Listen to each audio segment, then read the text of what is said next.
What the hell is Mothra? This is the No Fear podcast. We know what scares you. I'm Matt. I'm Mel. And I'm Lisa. And this is the No Fear Cast, the podcast where we dissect horror and all the things that scare us. This is episode 21 of season 5, and we are continuing our Summer of Kaiju with maybe the cutest kaiju of them all, Mothra. Okay, so as Matt just said in our introduction, we're going to be talking about Mothra. I feel like you can't do a series on kaiju and not talk about Mothra. Mothra he was second, or she was second in the number of appearances in the Godzilla franchises to Godzilla himself. So, and she's still going in the new MonsterVerse that's happening right now, or at least she was in the 2019 Godzilla King of the Monsters movie. Mothra is probably, I don't know, I think she probably ties with Godzilla or second to him in popularity as well. And there, some people call her the Queen of the Monsters, kind of in tandem with his title, the King of the Monsters. So today we're going to be talking about the original movie that started it, just Mothra. Came out in 1961. It was directed by Ishiro Honda, who directed the Godzilla movies. So we've already talked a little bit about him when we talked about the 1954 Godzilla. Came out with Toho Studios, of course. I think there had been, in some of the stuff I was reading, I think there had been 2 Godzilla movies, 2 or 3 Godzilla movies prior to Mothra's appearance. And then, of course, Toho had created other monsters at that point. So you had, Rodan and Varan and a few other monsters that had been introduced. And so Mothra got her own movie, though, in 61. In the movie, just a little bit of, I guess, trivia based on what we talked about so far. Again, there's an original Japanese version and an American version that was dubbed in English. The American version is about 10 minutes shorter than the original Japanese version. I watched the original Japanese version this time around, but I think I've seen the American one in the past. The twins, I'm probably going to destroy this word, but Mothra's Shobijin, or small beauties or small fairies, as they're often translated, the 2 8-inch tall women who are basically kind of companions to Mothra and call Mothra to them, wake Mothra up, were played by this pop music duo, the Peanuts. And they've been updated over the years if you get to 2019's Godzilla King of the Monsters, there's this wonderful moment for Mothra fans when Mothra wakes up and you realize that a couple of the characters that you've seen in the with the Monarch corporation in the movie are human twins who are it's an Easter egg back to those 2 fairies. In the 1961 Mothra, the special effects were done by Eiji Tsuburaya, who we talked about in a mini episode with his special effects work on Godzilla. I guess I'll talk just a little bit about the history of Mothra since she is so famous. Basically, like Godzilla, she's an ancient creature. I don't think there's any real mention of her being turned giant because of atomic power, though atomic power is involved again. She's an ancient creature worshipped by the people of Infant Island. She is the protector of Infant Island. Later, she becomes the protector of Japan. She is usually thought of as a she, but one of the things we have with Mothra is when she becomes aged, like happened in Mothra versus Godzilla, or she's injured or dies, she reproduces right before she dies, usually at least 1 egg, sometimes 2.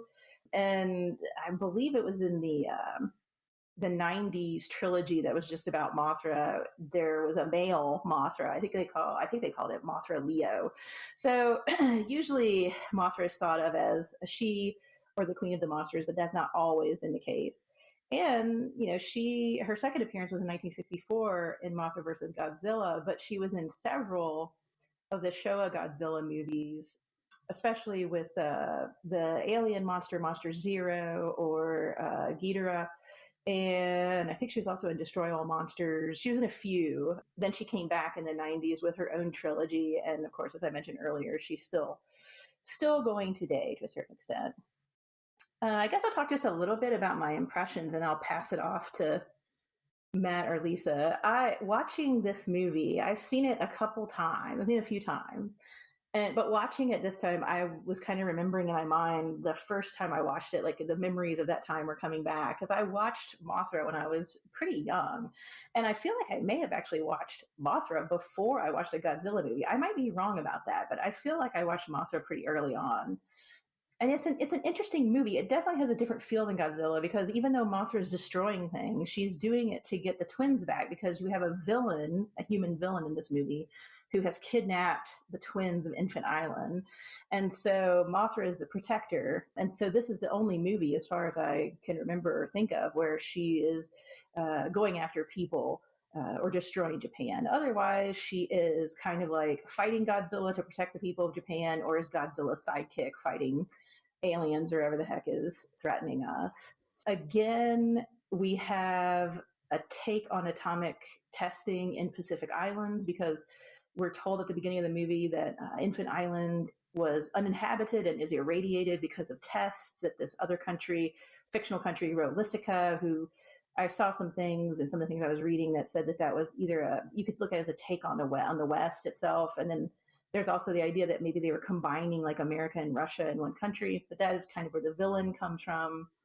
And we find out that not only have they been doing this kind of damage of the environment with the testing and exploiting the native population, but they also are not great diplomatic partners. And you end up with the villain kind of stealing Mothra's fairies, I guess we'd call them that, these little women, the little beauties, for profit. So he can put them in this kind of like Vegas show basically to sing all the time. And they try to get Mothra to come rescue them, which she does. So I guess my impressions are just I was fascinated with the really inclusion of the West this time around.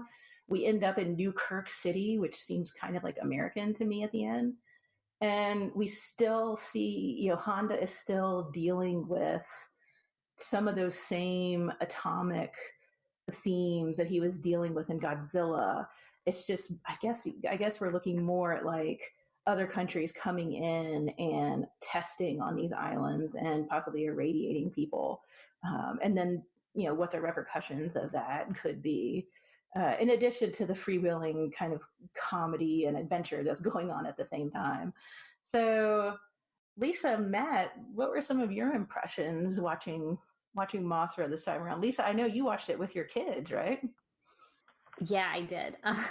Yeah, so I was actually telling this to Matt and Mel prior to hitting record that I have two boys. They're elementary school age right now, and I kind of had an idea that kaiju movies were just going to be right up their alley because they tend to like that sort of thing. We talked about this a little bit in our mini episode over on our Patreon when we were talking about mecha and that how that kind of fits in the kaiju universe and just kind of the tradition of mecha in general.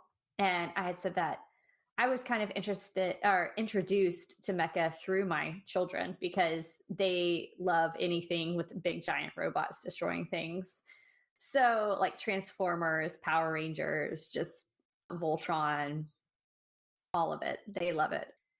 So I kind of had a feeling this was going to be something that they'd enjoy. And I tried to convince my oldest to watch the original Godzilla with me. And he watched a little bit of it. He kind of came in and saw it.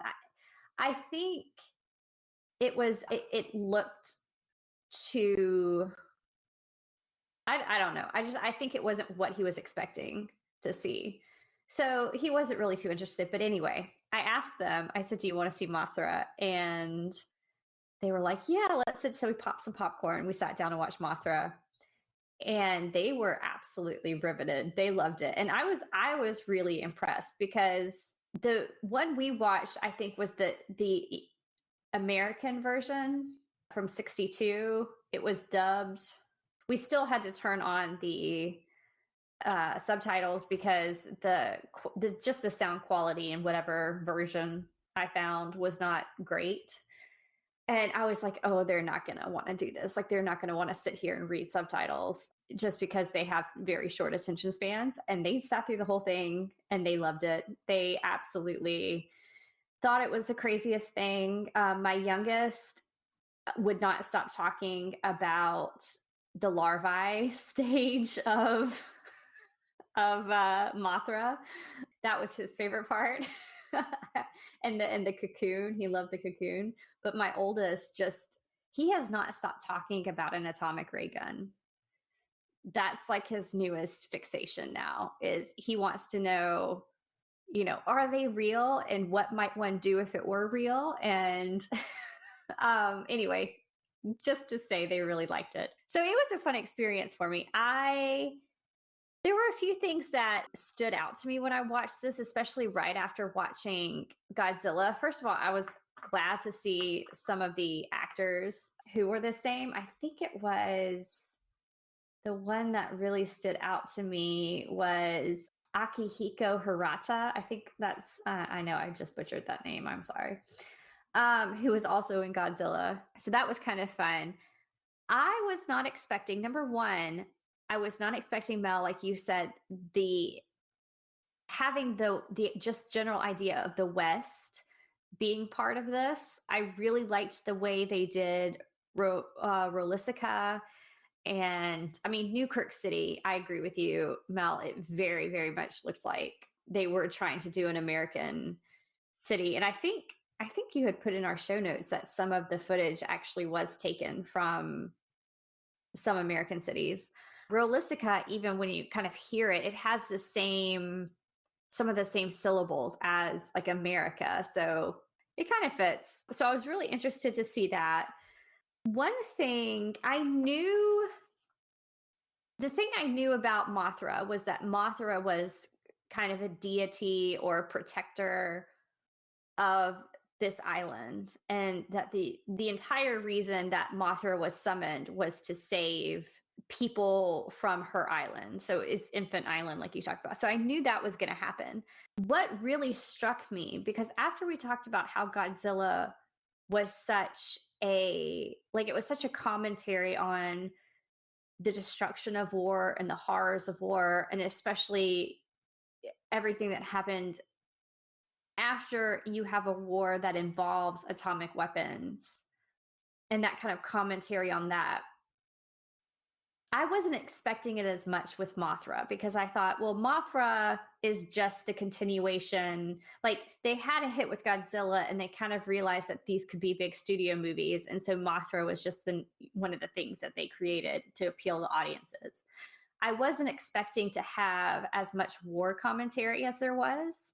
But there really was there, because it was there in the way Japan and Rolisica interacted with each other. It was there when they were kind of making the comments about the irradiated island and the fact that, some tests had been done there and that no life was there, even though that was wrong.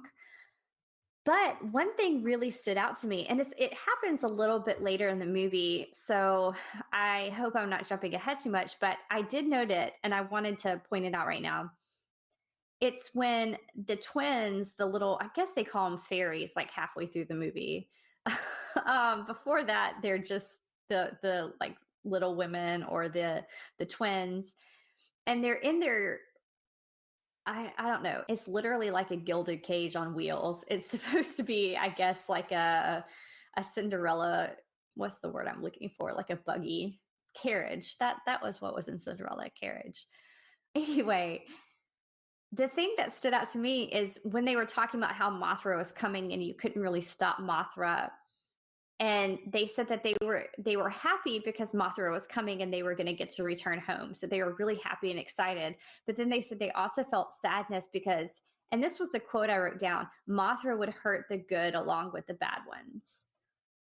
And I thought that was a really kind of poignant thing to say in a movie that is kind of a commentary on war, and especially war with those atomic weapons, because it's the idea that it's going to harm people who are both good, but it's also going to harm the ones who are bad. So I don't know.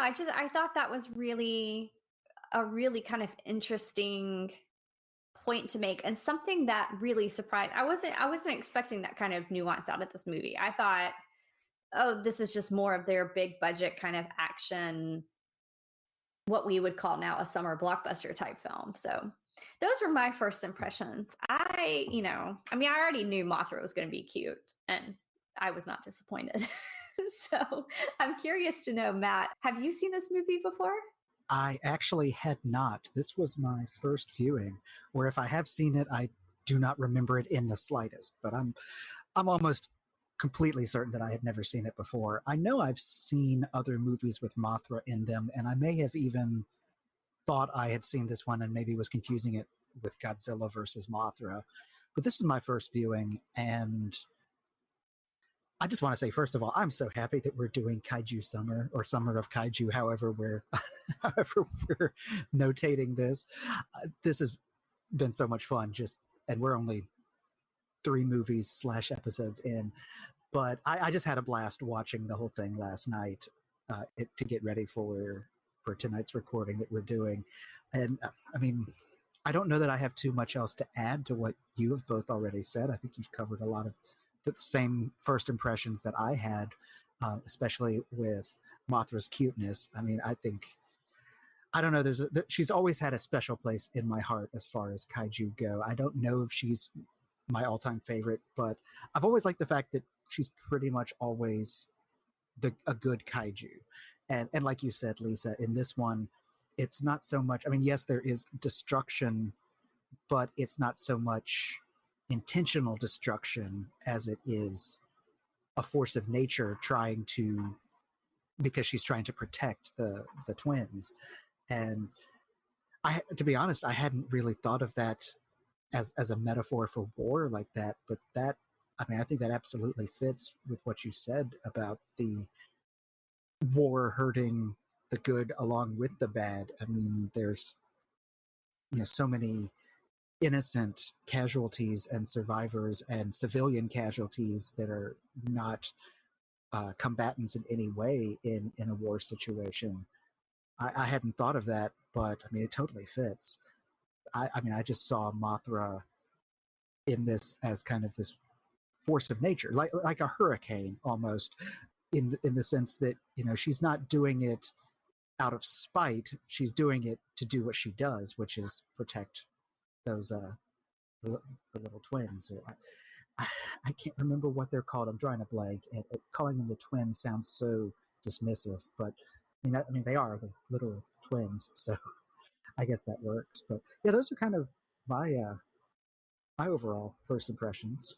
Yeah, I totally agree with what you guys are bringing up, and I like this idea that we've been teasing out about. They say Mothra doesn't know right or wrong. Mothra just takes care of her own, and it is. I do think that idea of it like a hurricane or something is appropriate, and it's interesting thinking back on the movie. I think I watched it the night before last. It's like it begins with a typhoon, because there's a typhoon that makes a ship crash, and they end up on Infant Island. They're like, oh no, we're gonna get radiation poisoning, but the natives give them this juice that they drink to protect themselves from radiation poisoning. So you also have that as well. And again, you have the same scenes of sailors being taken in to a lab to be taken care of. And, that's where we see the Sarazawa character kind of back from Godzilla.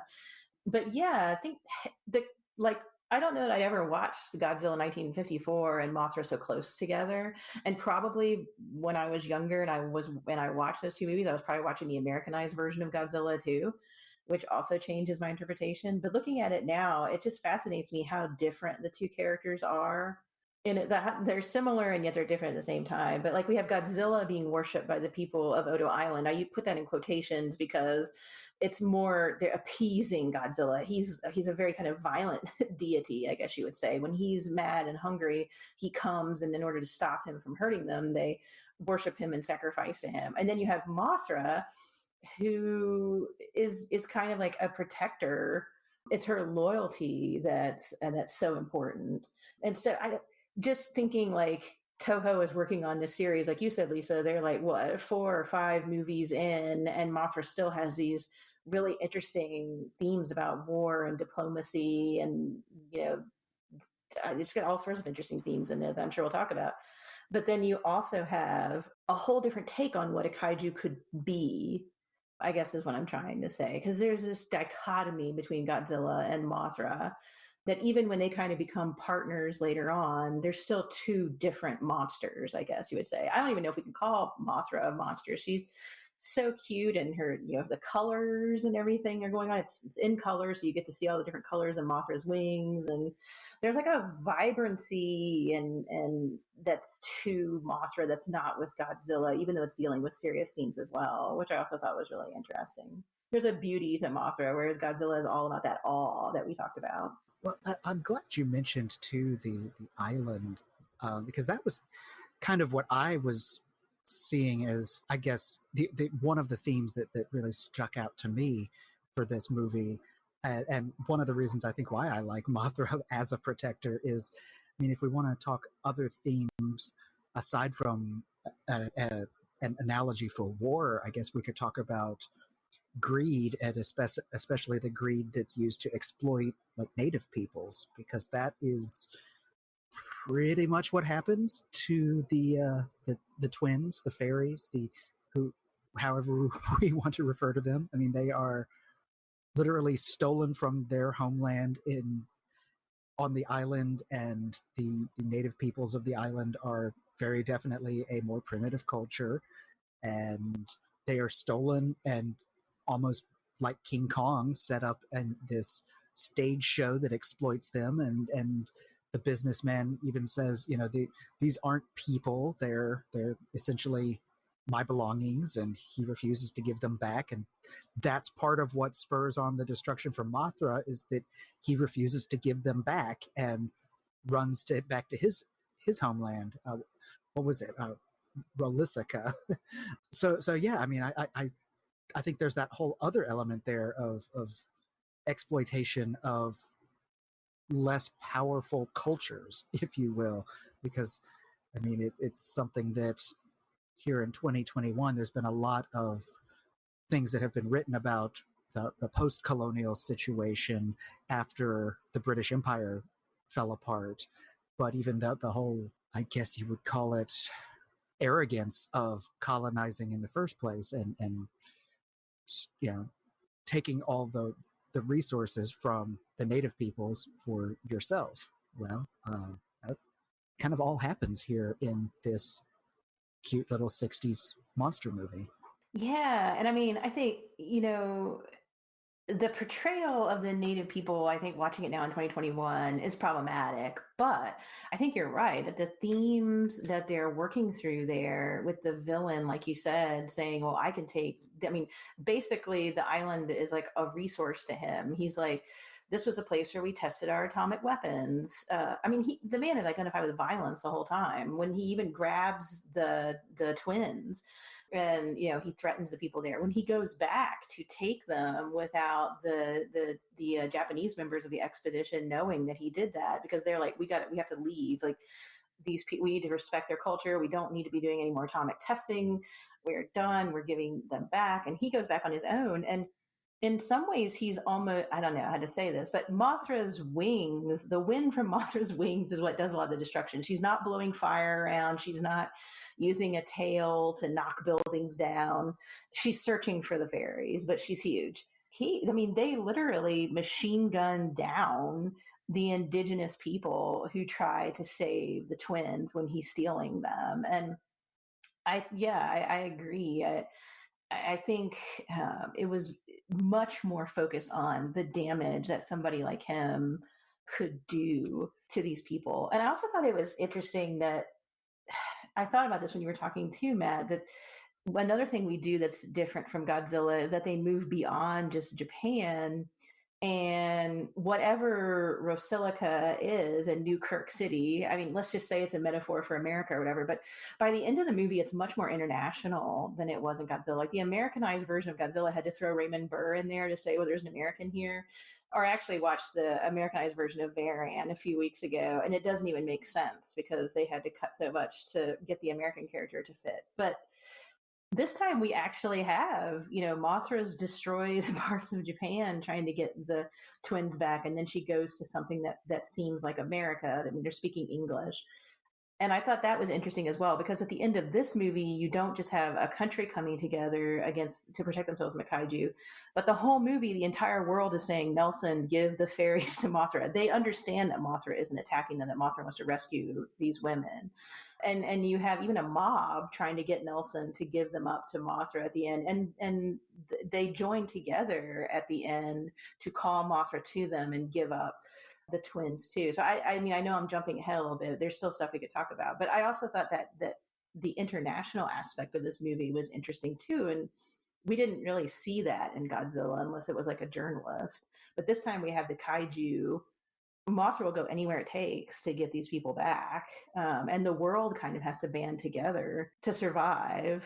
I wish they wouldn't try to set Mothra on fire and stuff, but they seem to understand that Nelson's in the wrong, not Mothra. They're just trying to protect themselves against Mothra.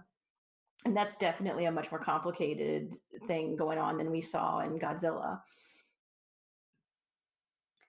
Yeah, I was surprised at the kind of commentary on just I guess we'll call it colonial capitalism that we're seeing in this movie, where, like you were saying, Matt, it's taking something that doesn't belong to us and then monetizing it in a really gross way.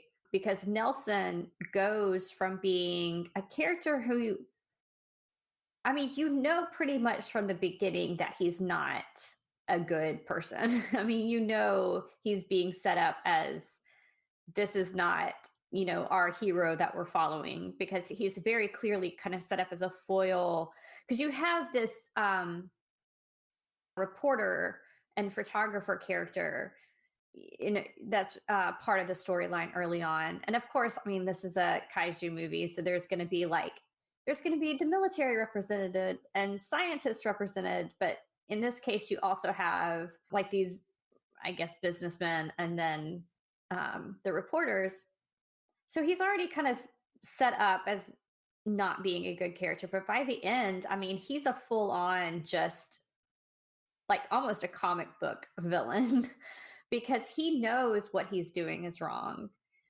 And everybody's pointing that out to him. And everybody's just saying, if you'll just stop what you're doing, this will stop. And he realizes what's happening. The scene where he was getting on the jet so that he could go back to his home, which turned out to be a farm. I think that's what they said. They were like, he's on his farm and Rolisica. But where he's escaping, I mean, he knows the destruction that he's bringing, because at that point, when they realize Mothra is coming, they say like, oh, what is Mothra? And they explain that it was this legend, and they kind of make fun of it. But then they realize really quickly that it's, a real threat. So he knows the destruction that he's bringing, and he doesn't care. He just keeps going. And that was one thing that really kind of stood out to me. And yeah, Mel, I noticed when, towards the end, when even the townspeople of Rolisica are pressing him to stop, like they kind of form a mob around him. And that turned violent in a way that surprised me, because, he pulls a gun on the people, in an attempt to save himself, which I don't know. I was really struck by that whole storyline, because it wasn't just the corporate greed. It was the blatant disregard for the care of other people, which I guess really shouldn't surprise me, because I feel like we see that a lot with big corporations today. They know what they're doing to harm the public, and they just don't care. So that's what we got here, which was kind of fascinating to see that play out in such a way. So yeah, that was a bit surprising. That really was. Yeah, that was surprising. It really was surprising to me to see that storyline fall that much, and to see Nelson become, like I said, that kind of comic book villain. He was just he was literally just laughing when he thought he had gotten away, when he thought Mothra was dead and he had gotten away with everything. And this was after parts of Tokyo had already been destroyed.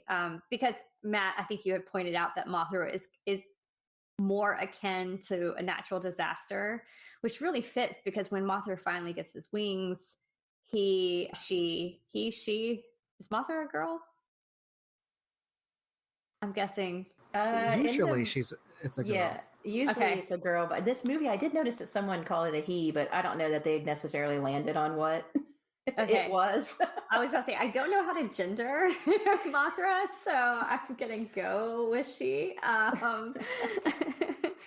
But yeah, when Mothra finally gets her wings and she's flying over Tokyo, there were scenes that were very reminiscent of like a hurricane or a tornado, even where just the massive amounts of wind that was coming.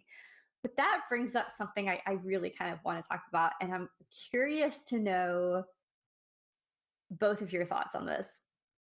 So we had the storyline of, war is bad and it hurts innocent bystanders. Okay, fine. We have the storyline of, evil corporations are bad.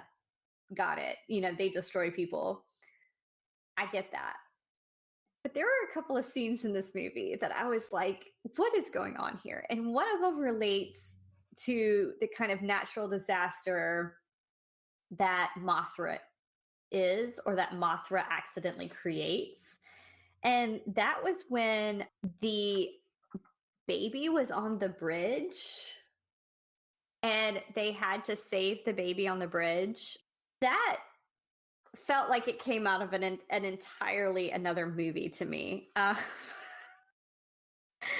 Because you saw, so when Mothra finally appears in that giant like egg like larva, and the rocks like fall away and it's this big moment, and then you see the like larvae version of Mothra like swimming. I guess she's swimming, and she attacks one of the ships on her way to Tokyo, and so you kind of see that, and I'm like, okay, all of this looks familiar.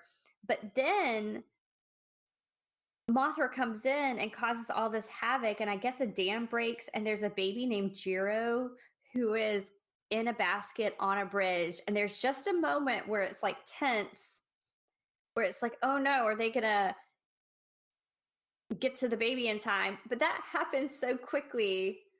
It felt like such a strange addition. And then the other one that really surprised me was when they were first on no, it wasn't when they were first on Infant Island. It might have been when they went back to investigate because they had heard about these small women that they wanted to go and see.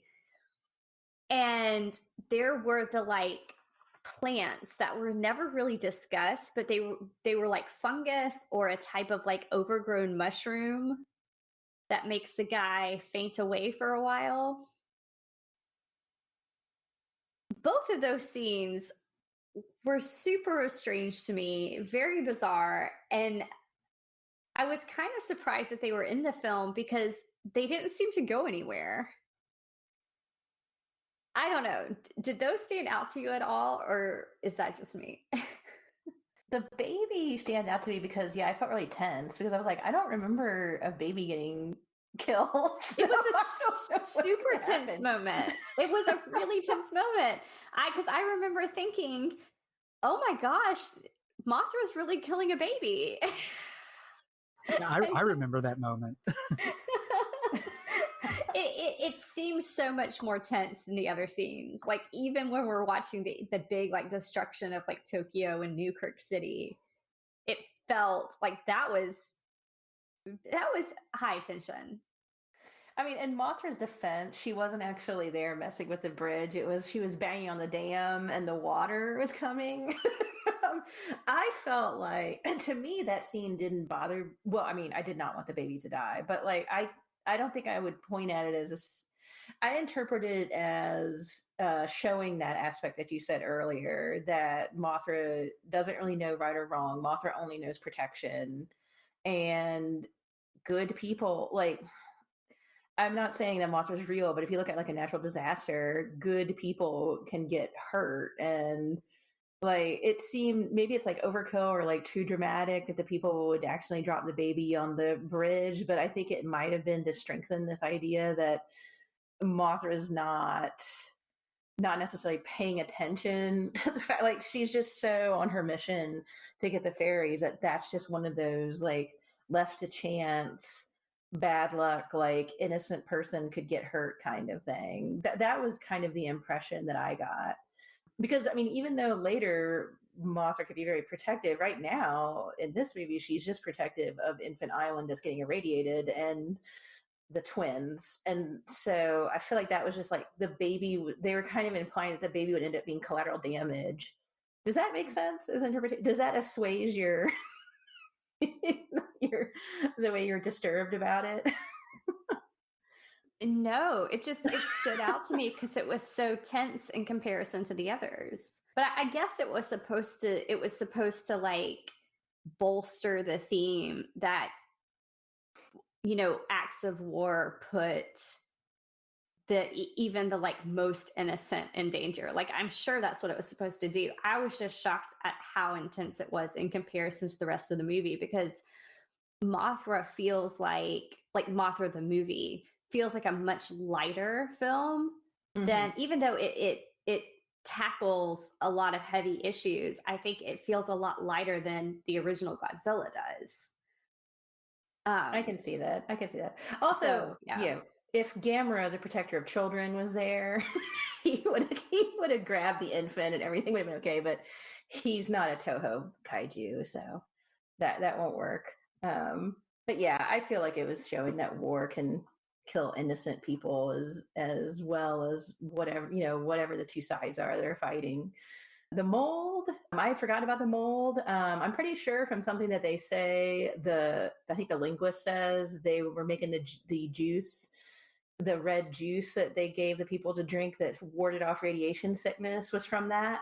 And I hesitate to say this because I don't remember the article that I was reading when I saw this, but one of the things I read in preparation for this episode, and this is something like the Mothra was for women, where I couldn't find a definitive source, but one of the writers was talking about how apparently they had expanded more on the idea of the scary plant and the fungus and stuff, like why it was large and what the point of that was. And they cut it, or else they didn't even film that part.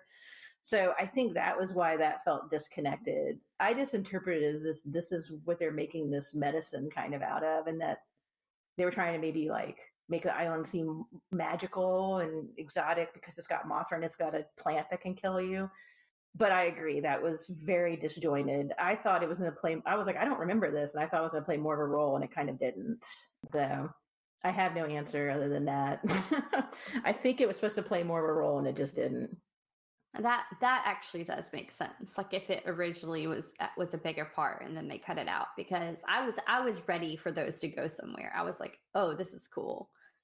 We're going to learn a little bit about what's happening on the island with this, and this has something to do with Mothra. And then really it didn't. And we also had to throw away to how, what was it, Polynesia used to be a large continent like Atlantis, and they never followed up on that either. You know, the hieroglyphs became important, but that history just kind of disappeared after one mention. So I feel like they had these strings, these threads that they wanted to put in there, and they just didn't have the opportunity to develop them. Well, they certainly created a very cool, like, I don't know if mythology is the right word, but, you know, they did a lot of, it seems like they did do a lot of world building on Infant Island, even if they didn't have a chance to really explain it in the movie. I would have liked to have seen a little bit more of what happened on the island and who the people were and that sort of thing. But I guess, you know, we got the important stuff. It's a strange island that, you know, with things that people don't know about that have been kept secret for a long time. And there is a temple to a deity that is a big giant kaiju moth. So I mean, it gave us the important parts, but Infant Island was a cool little place. I would say this is kind of changing the subject, but there were two other things that I was thinking about while we were talking, and one was the atomic heat ray, which I think you mentioned, Lisa, but that kind of surprised me that I know it was Rosilica's atomic heat ray, but they know why Mothra's doing this, and that's all because of Nelson, and yet they still use atomic energy to try to kill her. And that made me kind of mad because I feel like in the movie we're learning the dangers of this, and yet that was like, well, this is our last resort, so we're going to do it. And it kind of reminded me a little bit of Sarazawa's oxygen destroyer, this idea that you realize the danger, the destruction, and the fear of these weapons, but it's just a fact of life that we keep developing things with them, if that makes sense. And I thought it was kind of sad that in a movie that's showing the dangers of it, that a weapon, basically it's used as a weapon against the kaiju, but what could the atomic heat ray be used for when the kaiju's not there? I thought that was a very interesting moment, especially since Mothra is such a positive character. It seemed kind of sad that would happen, that atomic weapons would be used against her. Let me see here. The last thing I wanted to point out was I think people probably wouldn't expect some of the comedy that's in this movie. There were little kind of moments. I think the guy that played the journalist was a pretty well-known comedian at the time.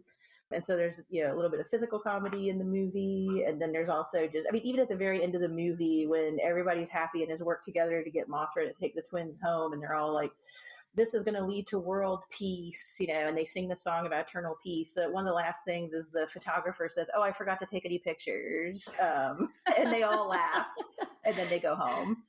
That was funny. And I will also point out, talking about the comedy, that the whole like physical gag early in the movie where he's going to interview the guy and his kids have the white mouse that escapes.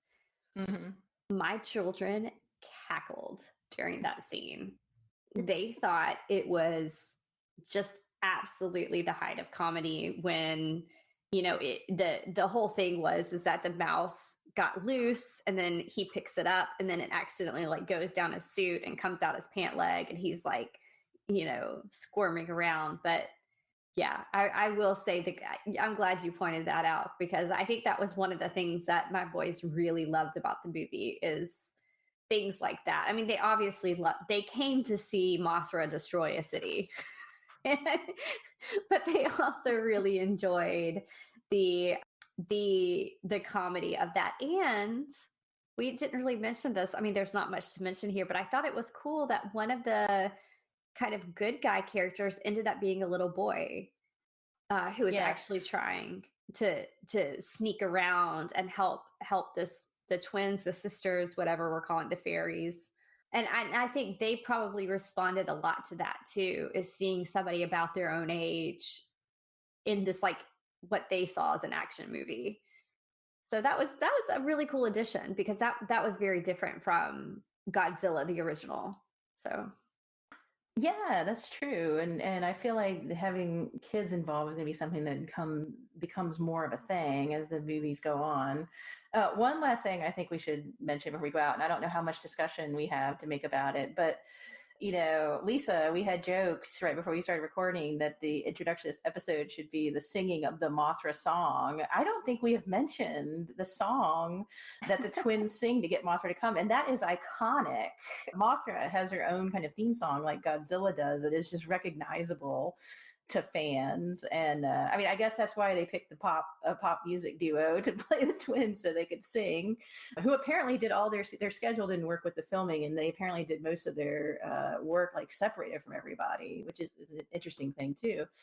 But yeah, I don't know what to say about it other than I've always thought that was cool. I don't know. I mean, you just say it like there's these 8-inch tall twins that sing and call this monster to them, and you're just like, whatever. But then you watch the movie and it kind of works.